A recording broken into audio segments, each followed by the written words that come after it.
I had a moment where I lost my cool, and this is what happened. This was a group of people who were regionally distributed and they didn't know each other. If you're a manager and you're always solving everyone's problems, you're robbing them of that opportunity for dopamine hit. Do you ever find that when people do this, they don't come up with as good a solution as you think you would have? A lot of us think great leadership is about having all the answers, making the right calls, and staying composed under pressure. But what if the real key to leading a high-performance team is being open about your mistakes? Kim Wylie has spent over 20 years shaping leadership and culture at some of the world's most successful companies. She's led the global teams at Google and Farfetch and been VP of People at a 1,000-person AI unicorn. She's also a coach, a board advisor, and a keynote speaker, sharing her insights at places like London Business School and Cambridge University. In this conversation, Kim talks about what happens when a new manager tries too hard to be perfect, how she built psychological safety in teams that didn't trust her at first, dealing with imposter syndrome, and what really helps leaders gain trust in a new environment. We start with Kim talking about her time at Google, what made that experience so formative, and what happened when she tried to take those lessons into new environments. So just to call out how grateful I am for my Google experience, because as you said, it was pretty early in my career. So I was incredibly lucky to get that first job at Google, because it was the experience that I had during the 12 years of my time there was so formative in helping me establish my kind of work preferences, understanding what good culture looks like, the power of great leadership and managers. And not that every manager I had at Google was amazing, but a lot of them were great. And you learn a lot from the good and the bad. And being able then to, when transitioning out of Google and taking on a bigger role at a smaller company, as you said, it was a really exciting opportunity to be able to bring some of those insights and that experience to life in a slightly different organization. And one of the things that I was careful not to do, because I think there's a bit of a risk of going, well, Google does it like this, therefore we do a cut and paste and you plonk it into another org. Which I think is dangerous, thinking you know the answers to everything. But the experience that you have of what works well and things that you've tried and didn't work and tried and did work, I think give you an opportunity to shape something that can be quite meaningful for a different organization. So I made exactly that error, by the way, in various places. I think I did it repeatedly. So I went from Google to a smaller company and then to Amazon and then to another small companies.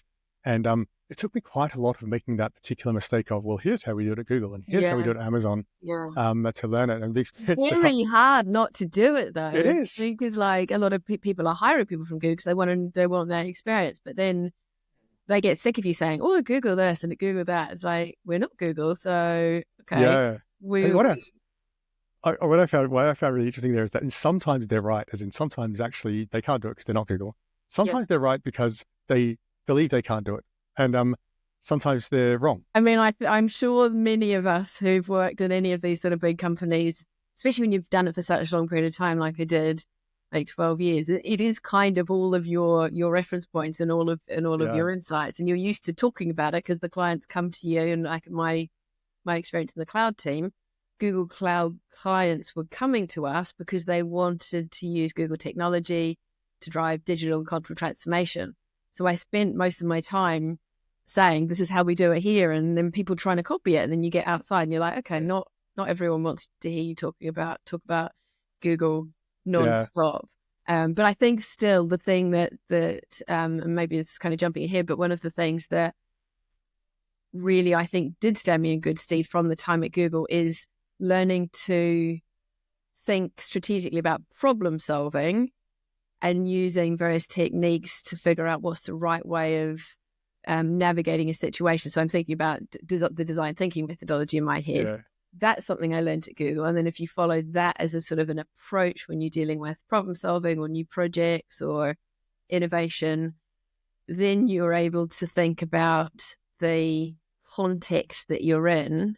And then maybe some ideas you sprinkle enough from Google experience, but hopefully because you're doing it in a collaborative way, you're also pulling on the strengths of the people who are deep into the culture at the new org. And for me, and I talk about design thinking all the time. All of the teams that I have led since then is one of the, and these are people teams. These are nothing to do necessarily with product, but just having that approach of, before you jump to a solution, which is that, at Google we did this, that kind of leaping to solutions before you understand the context, make sure you have a discovery phase, understand what the real context is, and then clarify your problem statement, then go into your ideation, then go to prototype. And it's that mindset of experimentation and so on as well, which I've found incredibly useful. And anyone who's been in any of my teams over the years and who's listening to this be like, yes, she taught us about design thinking and all of the the people team initiatives that we would, or programs that we would do. We always start like, before we jump to solutions and ideas, let's do a discovery phase. Did you ever encounter resistance to that thinking, either from like managers or stakeholders, or from your team? Yeah, there's a lot of resistance, because it's like, we don't have time for that. The resistance I've always heard is like, we don't have time for that. And it's like, you don't have time not to do that. It's hard for us as humans to imagine a situation if we haven't sort of lived it. Right. So taking people through and in a small safe space and giving them the feeling of what it can be like, then we can get the feelings and emotions that are attached to that, and then we can play it forward. But otherwise, if it's all just theoretical, it's harder to see the value. And so I guess you, in many ways, you're going through this 18 years at Google where that became part of the way of we're doing things, and it was already established. And Google has a strong culture of, that is part of the culture. It's not everywhere, but it's part of it. And it's something smaller, and they don't have that shared context. And you're trying not to say, well, here's how we did it at Google. But did you have situations where as you're taking on these new teams and like dealing with like teams who are new to you, and distributed, and trying to bring these cultures in, and how did that work? Yeah, I think it is one of those things that does, I think, always take a little bit of time, because it takes time for as a manager or leader for you to prove that the way you're showing up when you first meet them is the way you're going to keep showing up the second, the third, the fourth, the fifth months and so on afterwards. Because I think oftentimes, I'm sure we've all been exposed to managers or leaders who do the big one at the start, and then you see who they really are a little bit down the line. And I think if you've ever had a manager like that, you're always going to be a little bit, potentially skeptical about when a new manager comes in. Can you talk us through one of those situations where there was that skepticism, like when you come in, there's a new team, and then it was difficult, and I'd just love to hear what was going on. Why was it? How did you know it was difficult? Yeah. So I took the example that comes to mind. So I took over a global team. This is stepping into a new organization, taking over a global team. There's about 40 people, and although there was never, everyone was always nice. There was not active resistance, not to my face. Potentially there was, I don't know what was going on behind the scenes, but it's not until you kind of get down the track, even like 3, 4, 6 months later, and people, once you've built that psychological safety, and then people say, do you know what, we weren't sure about you at the start. Oh, really? Because the other people who've maybe been in this role, they haven't stuck about, or they haven't done this, or they haven't done that, or it's been, they've started by saying one thing, and then they kind of, they don't do what they say. They're not following through. So it's been, I had that particular example, and then once you get to that point and you've created enough space for them to actually say to you, or you've had a couple of people say to me, yeah, we weren't sure, and then actually, no, you do what you say you're going to do, and you have created psychological safety, and we feel safe to share, and we're learning to operate in a new way. And it's obviously a very rewarding place to be. But at the start, I was like, what's going on here? Like, I'm not feeling, having come from a team where I had been leading for some time, and we had done that stuff. And it almost like, once you get through those early stages, you kind of forget, and you just think, this is what managing's like. You got a great team, great environment. And then you kind of forget that it does take time for people to build trust, as it should. Yeah. So when you join that first team, what's your feeling when you go into this team and you're noticing that something isn't quite gelling right, and what you're doing isn't quite landing the way it was landing? Yeah. And then what's your feeling? Like, what do you notice there that you think, there's something I need to do here?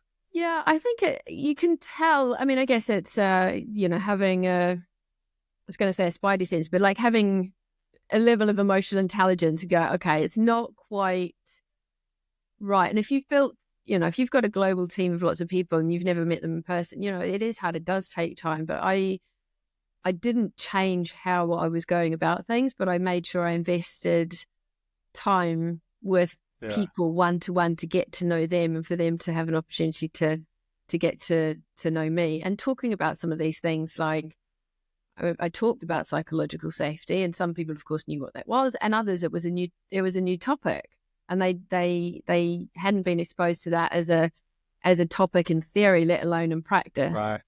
And one of the first things that I did with this particular team is ran some sessions going, this is at Google we did this thing, but at Google we did, the people operations team, as I'm sure you remember, did a piece of research around what makes a high performing team to Project Aristotle. Aristotle, yeah. And following Project Oxygen about managers, but Project Aristotle was a piece of research that Google did to identify what are the attributes of high performing teams. And we had all these hypotheses about various things that ultimately weren't proven to be true. And the thing that made the highest performing teams at Google that way was psychological safety.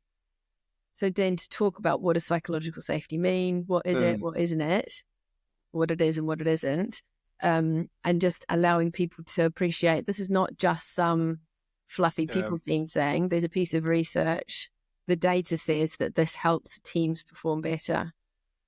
So be able to talk about that and introduce people to that topic, and then go, right, let's actually create an environment where that's how we work as a team. And I would talk about my mistakes. So we would do certain things like highs, lows, and heroes every week.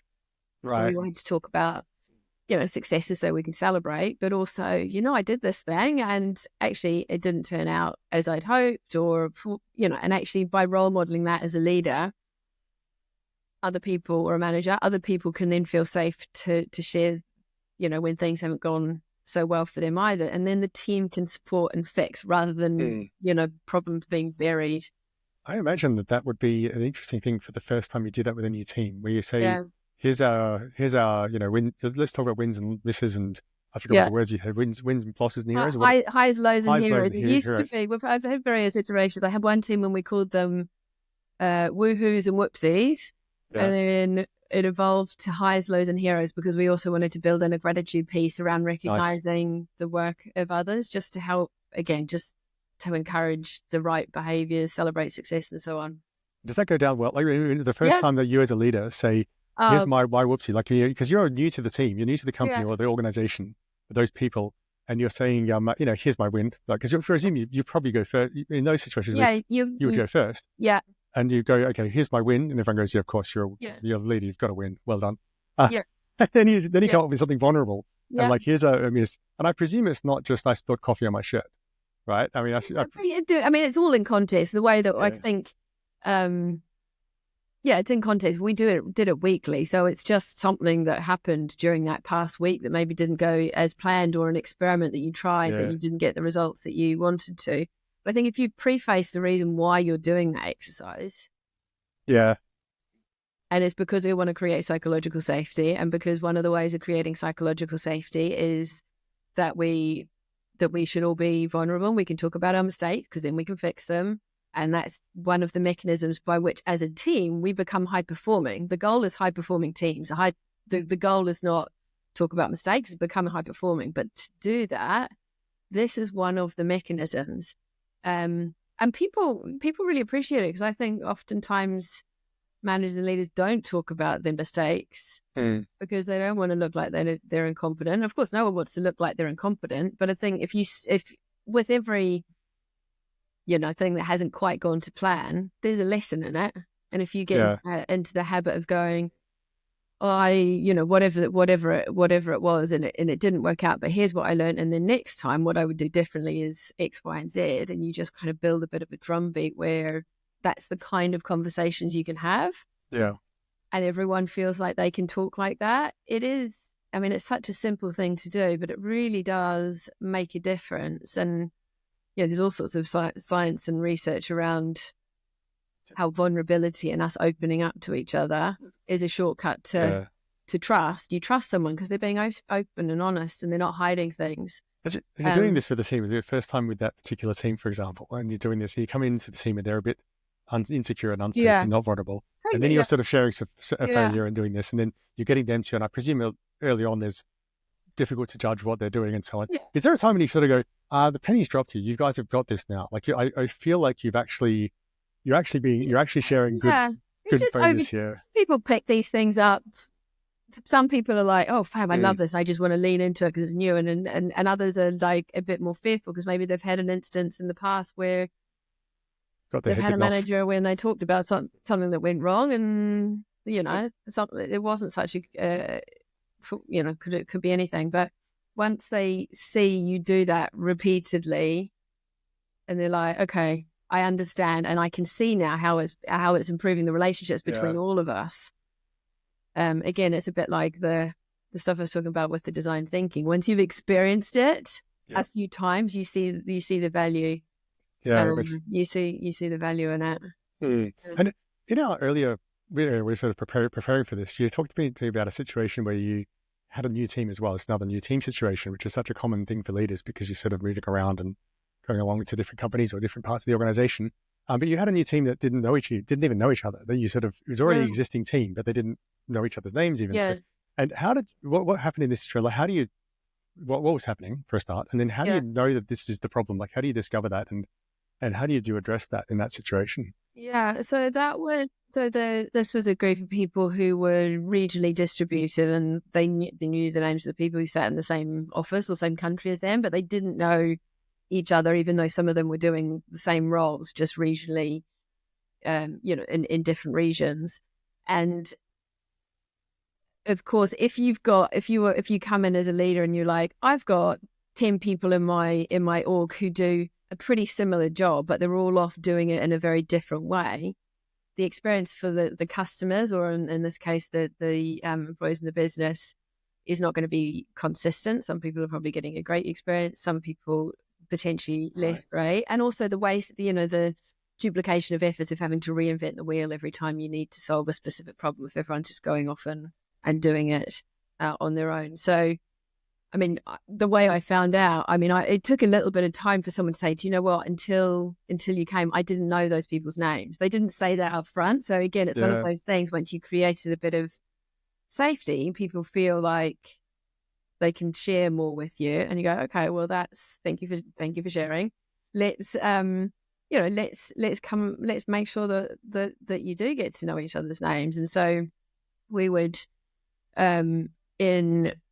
you can't do team meetings with huge groups of people every week, especially when they're globally distributed. But however often you do your full group catch-ups, making sure you have some moments in there that are dedicated to having people connect with each other, even if it's putting people into virtual breakout rooms and have a chat about one interesting thing that's happened last week or since you last saw each other. Or that's obviously a very easy thing to do. Doing these highs, lows, and heroes, you get to know what's going on for people, and you can learn from each other and go, oh, Richard did this great thing. He's got this high last week. Actually, that could be a very useful thing for me to apply with the part of the business I look after. So it's a bit of a knowledge sharing piece as well.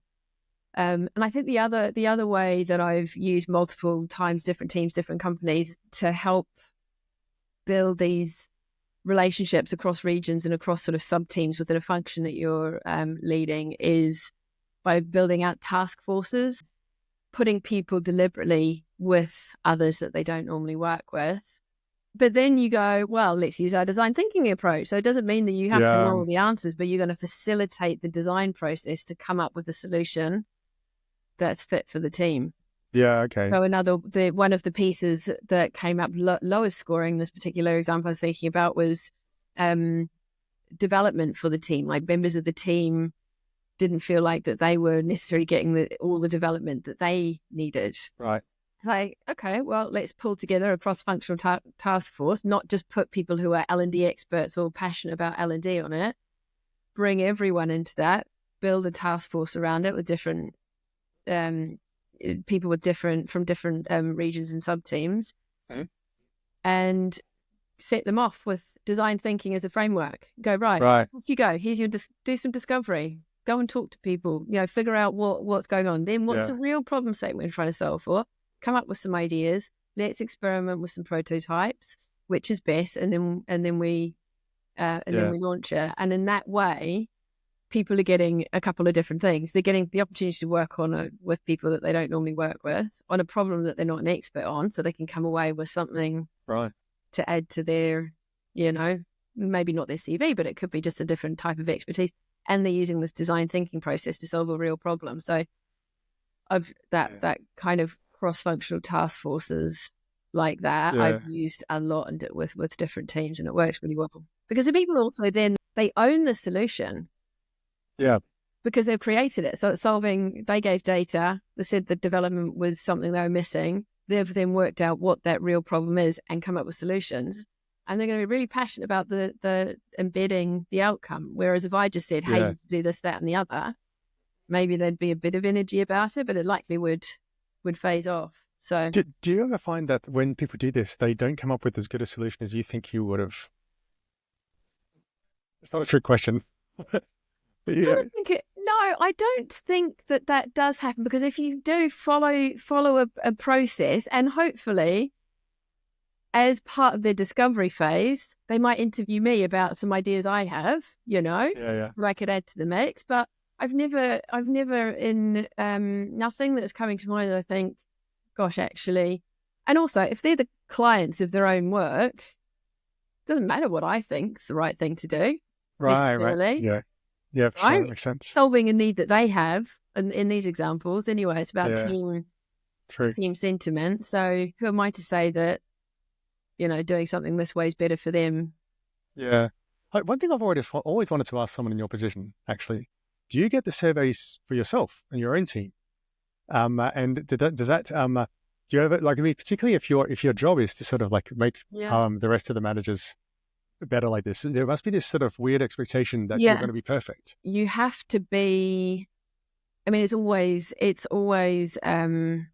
you have to be proactively vulnerable when you're getting some of this stuff back, right? Especially if you are responsible for you're responsible for training managers, and you have to really, because I have had an example where the feedback or the sentiment of the team was not necessarily is what I thought it might be. And you're like, okay, I need to role model how to take on this feedback in a way, number one, that makes the team feel safe for having shared how they really feel. So that's one thing. Good. They feel like they can share really honestly about what's going on. And then you have to really role model, like, right, how are we going to fix this and not get defensive and not go, I'm going to give everyone a low performance rating and teach them for giving me this feedback. It's going to be completely, you have to role model all the things that you teach, of course. So one of the things that I discovered as being a manager, after a while, I figured out that I was under quite a lot of stress in this new role that I was in, quite a large role. And I figured out after a while that I wasn't managing my team well. I was pushing that stress down to them. That's when you realize what you're saying and how you're behaving don't add up.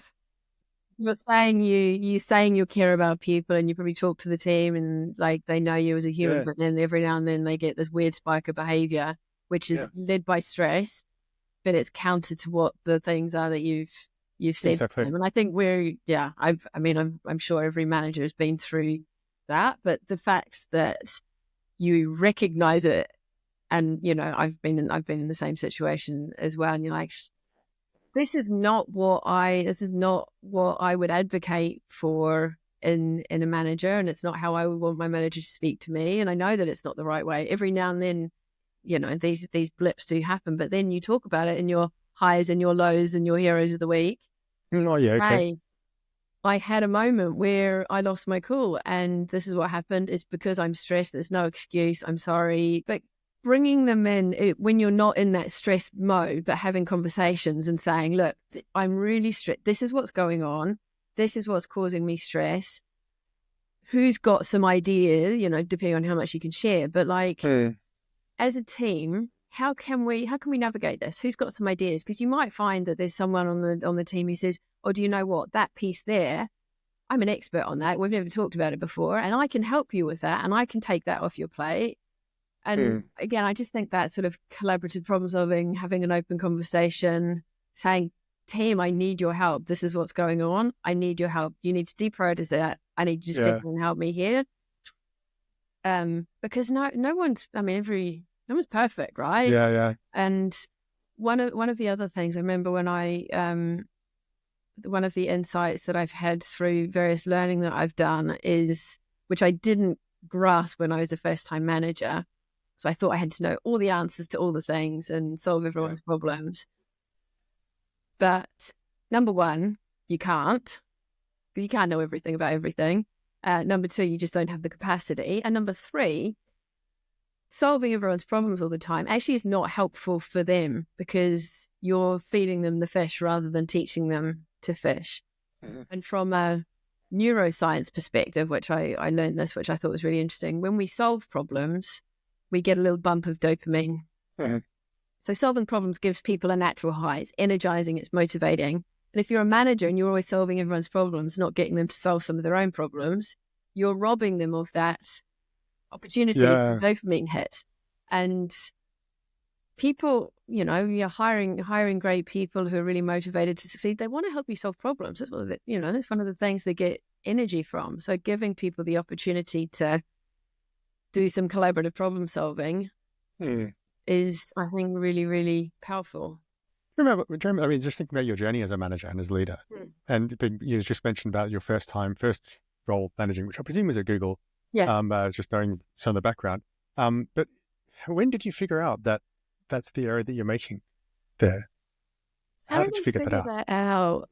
I mean, I found it quite stressful being a manager that first time, because I felt like, oh, you got to be perfect. Like, the manager is a different type of human. I have to now be serious. I have to be a bit of a grown up and, change how I'm showing up, which becomes very exhausting quite quickly.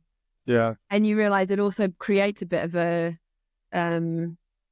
barrier for being able to connect with people as well, and have that open, honest, trusted relationship. So it's a piece around authenticity sort of comes through. It's like, you can be yourself.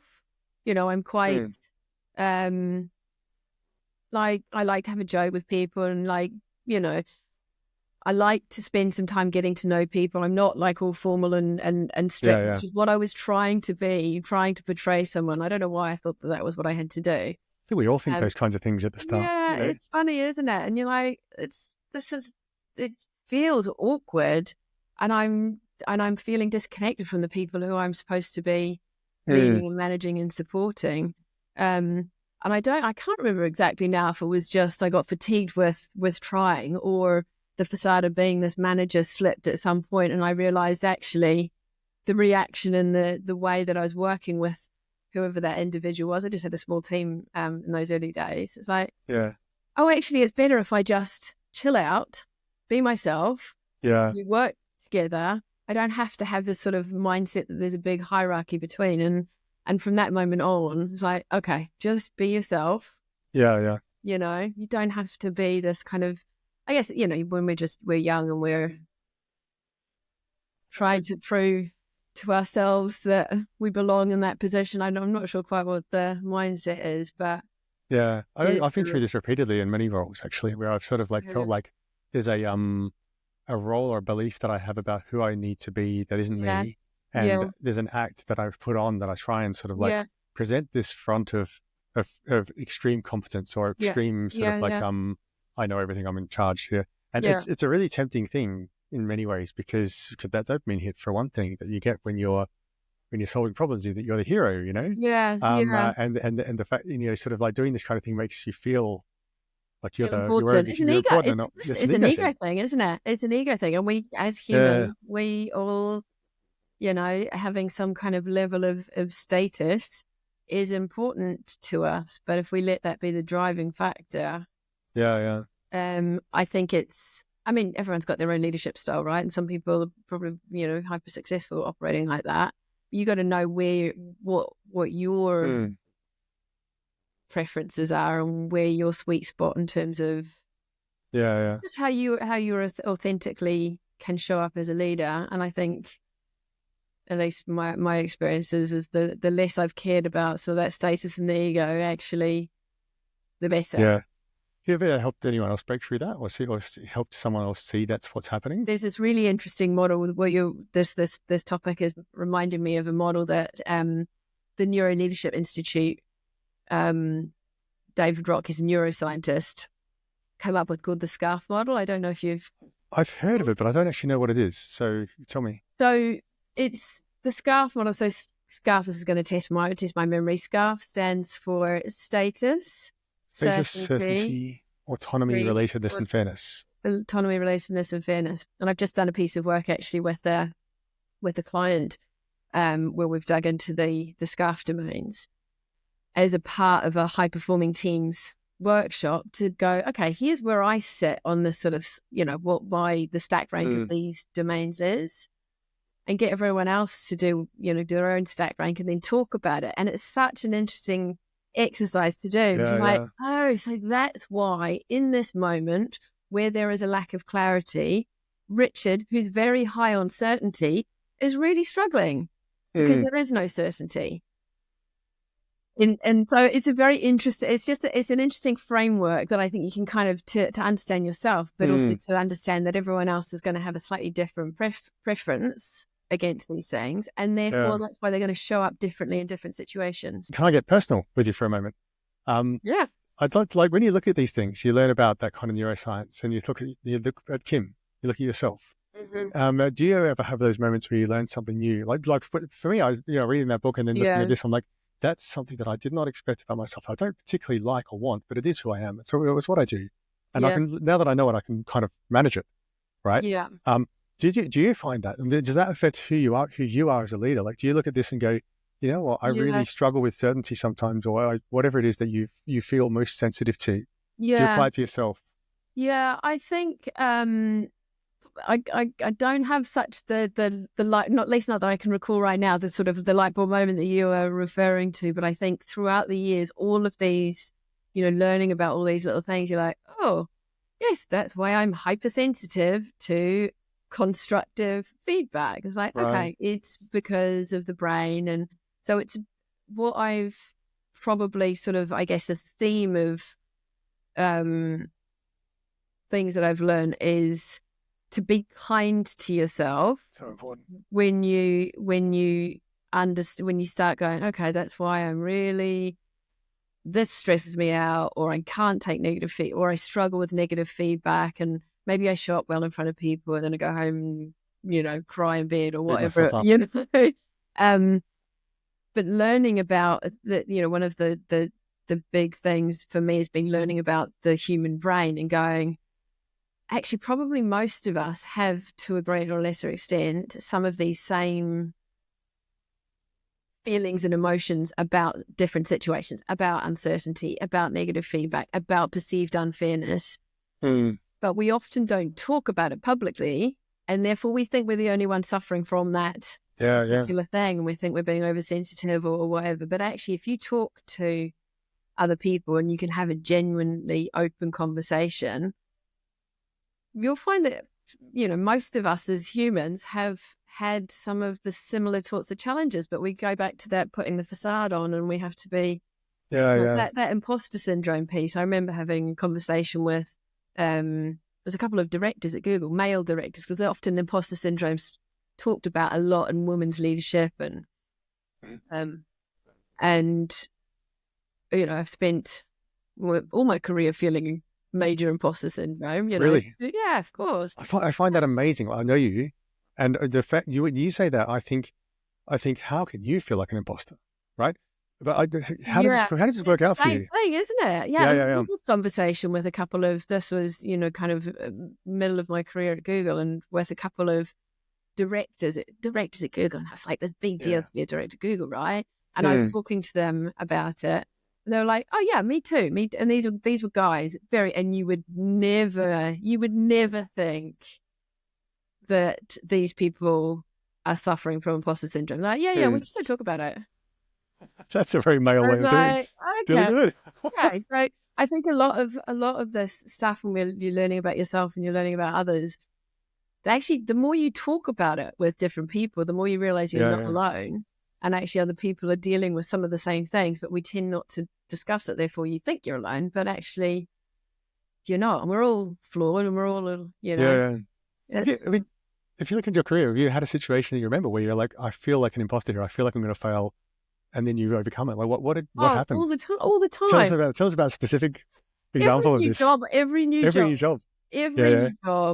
Like, gosh, how did I manage to get through the interviews? Like, okay, well, they're gonna find out that they probably shouldn't have hired me, and then you kind of like, I've every single job without, and like now I'm doing bits of freelance work, and like, gosh, that's like, they're paying me to deliver this piece of work, and maybe they're going to be really disappointed. And then you get feedback, and this is where the piece about feedback, to your point, I think particularly when you're in an environment where you're like consulting and you're contracting, and you need the good feedback because otherwise you can't get your work right. Yeah. These first couple of times of doing work, you're like, oh my gosh, what's saying I'm rubbish? What's saying I'm no good at this? And you get the feedback, you're like, oh no, it's fine. Then you just like, yeah. I mean, do you feel the same? Yeah. Which I remember this one particular situation. I went into a what was it now? It was an engagement with a sort of very traditional company, and I went in there and was like struggling with various things there. And I came back and I'm beating myself up over this, and they were actually quite grateful for the work. And like, I think there were some gaps that they were aware of, but nothing like what I felt. And they're like, actually, that was really good. My coach at the time said to me, look, you're still learning, and that's okay. It's okay to have these learning experiences, and sometimes you're not going to be perfect, and that's okay. But actually, you're doing really well given, there's the situation. You're not, you've got to actually be kind to yourself with number one, but also it's okay to be learning. Because next time you go in, you know what's good. We'll continue, hopefully, to keep learning till, to our last days. It's not like we're not going to get to a point, oh, I've learned now.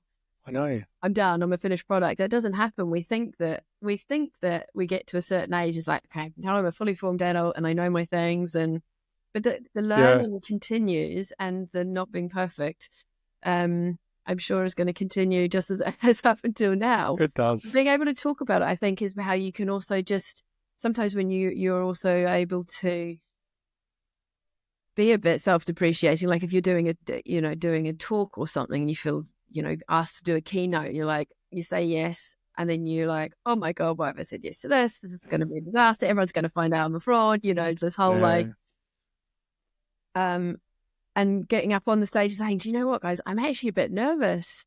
Yeah. But can you help me out? Let's do a breathing exercise together just so I can get myself together. I remember doing this. I was at a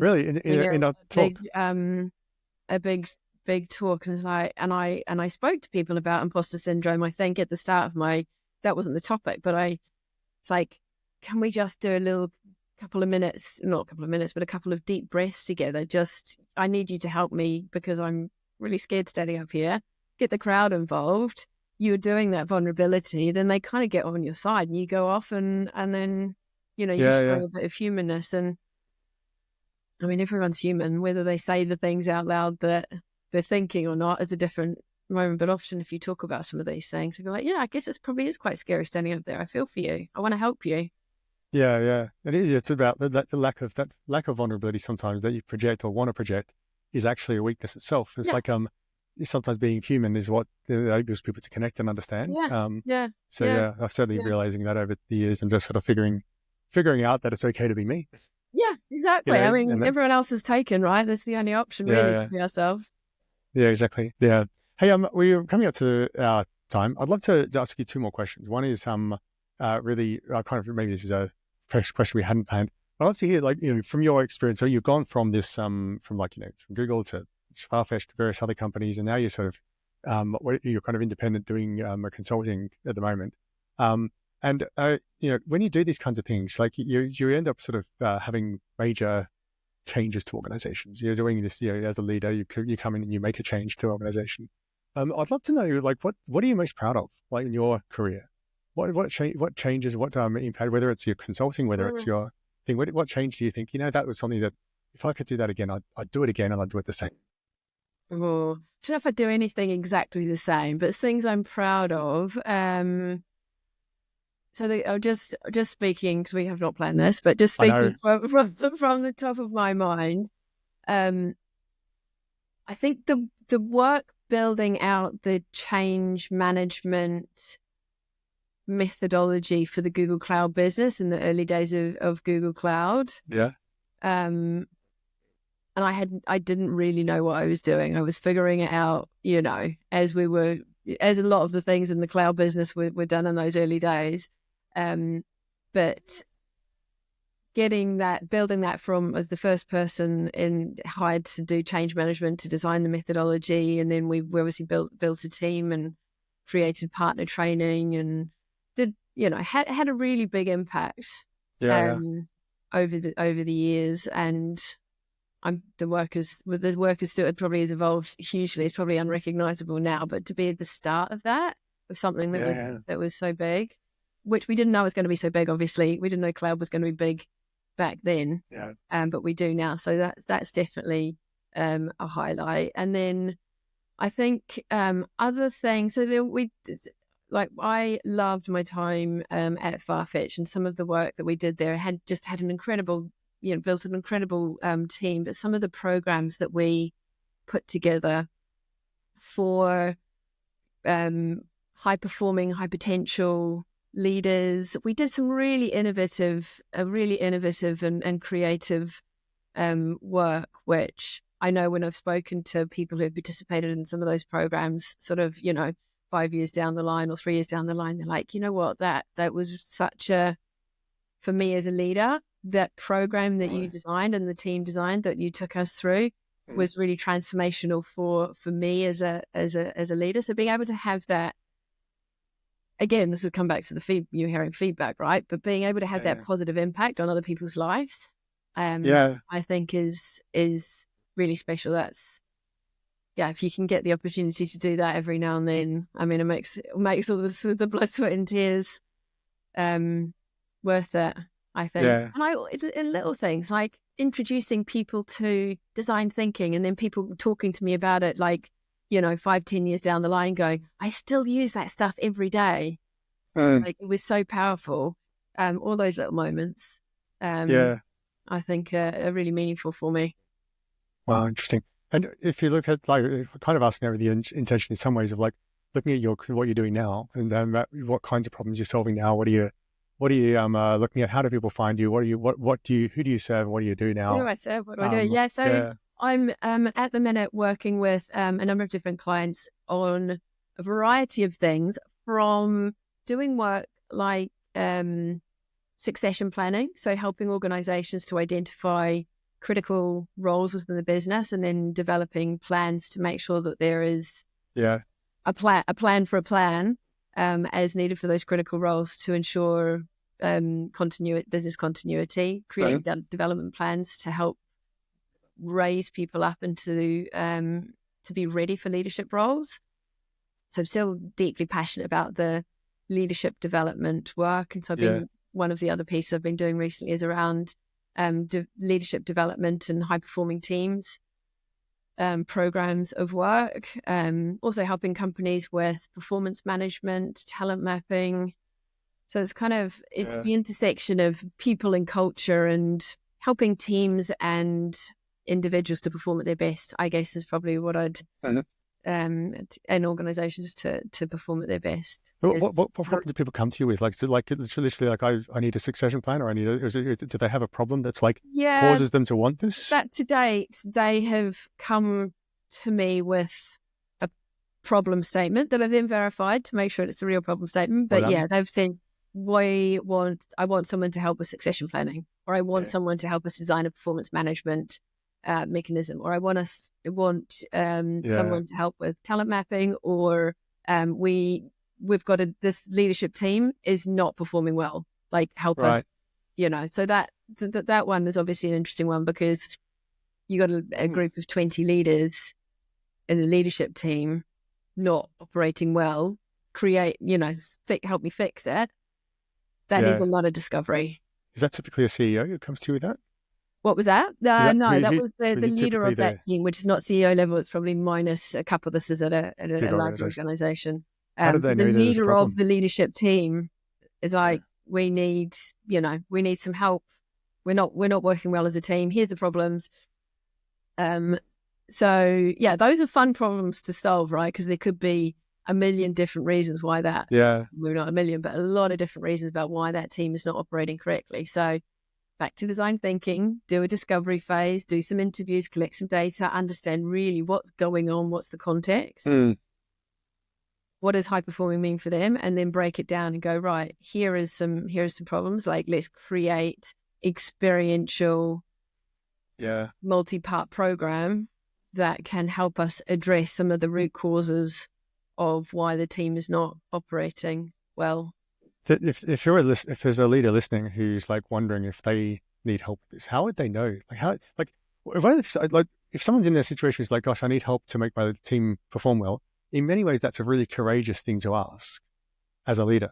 Like, I need help to make my team perform. It's quite a sort of like vulnerable, courageous thing. But how did they know there is this problem, and why? I mean, I think people know, right? If your team's not. But I think the piece around creative, you think of sports teams. Every sports team is a coach. Yeah. Why would a business team not benefit from some outside expertise? Because I think when you're in it, sometimes we know when we're in it, and it's our team, and it's harder to maybe see where the problems are coming from, because we may well be the cause, right? Yeah. We may well be the cause. So actually having, which again, that vulnerability piece becomes key. But if you're bringing someone in, if you're saying, me, Richard, I want someone to come and help me with this, you're acknowledging that there's something going on, then having someone partner with you to support and guide you to make sure that it's successful, it's I think it's win-win. Yeah, I know. I had certainly had it was difficult for me to go from my invulnerability to then getting a coach to help me with various things. And I found that an interesting move. Like, it's something that I think one of the biggest transitions for me was actually deciding that help would benefit me. Yeah, and getting a coach. Any of them, I bet you speak to any of the most successful business people, or it doesn't even have to be business, but they've all got coach mentors of some sort. Like no one. Maybe there's the odd unicorn here and there. But if you speak to, I think most of the successful people I know in business have had coaching and help. I think it's it's a real privilege if you hadn't have the opportunity. It is a game changer, I think. Having coaching. Well, it's been lovely talking to you, Kim. I feel like I've got to know you even better than I've known you all these years as well. It's nice to catch up as well. How can people find you if they wanted to reach out to you or connect with you? LinkedIn's probably the easiest. Just find me on LinkedIn, drop me a note. That's it. Excellent. Well, thanks for talking. And appreciate your time. Really enjoyed it. Conversation. Cheers. Been good fun. Thanks, Richard.